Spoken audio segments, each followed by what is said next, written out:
அண்மை செய்தி தமிழ்நாடு மற்றும் புதுச்சேரியில் மழை பாதிக்கப்பட்டுள்ள இடங்களில் NDRF குழு தயார் நிலையில் உள்ளதாக அண்மை தகவல் வெளியாகி இருக்கிறது. விவரங்களை செய்தியாளர் செலீனா வழங்க கேட்கலாம். செலீனா, 11 தேசிய பேரிடர் மீட்பு படை குழு தயார் நிலையில் இருப்பதாக அறிவிப்பு வெளியாகி இருக்கிறது. விவரங்கள் என்ன? வங்கக்கடலில் புயல் நிலவி வரக்கூடிய நிலையில் குறிப்பாக தமிழக, புதுச்சேரி உள்ளிட்ட பகுதிகளில் கனமழை முதல் மிக கனமழைக்கும், ஒரு சில இடங்களில் இன்று அதி கனமழைக்கான வாய்ப்பு இருக்கக்கூடும் என்றும் வானிலை ஆய்வு மையம் எச்சரிக்கை விடுக்கப்பட்டிருக்கிறது. இந்த நிலையில் மழை பாதிப்புகளை முன்னெச்சரிக்கை பணிகளாக பல்வேறு பணிகள் மேற்கொள்ளப்பட்டு வருகிறது.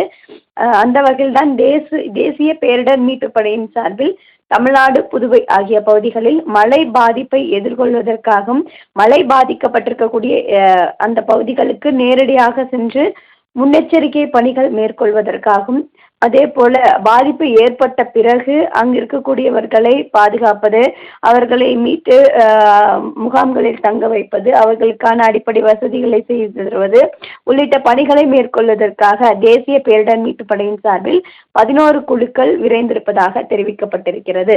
குறிப்பாக மாநில பேரிடர் மேலாண்மை துறை ஆணையமும் மாவட்ட நிர்வாகத்துடன் இணைந்து இந்த தேசிய பேரிடர் மீட்பு குழுவும் செயல்படும் என்று தெரிவித்திருக்கிறார்கள். 30 பேர் கொண்ட 11 தேசிய பேரிடர் மீட்பு குழுக்கள் தயார் நிலையில் இருப்பதாகவும் தெரிவிக்கப்பட்டிருக்கிறது.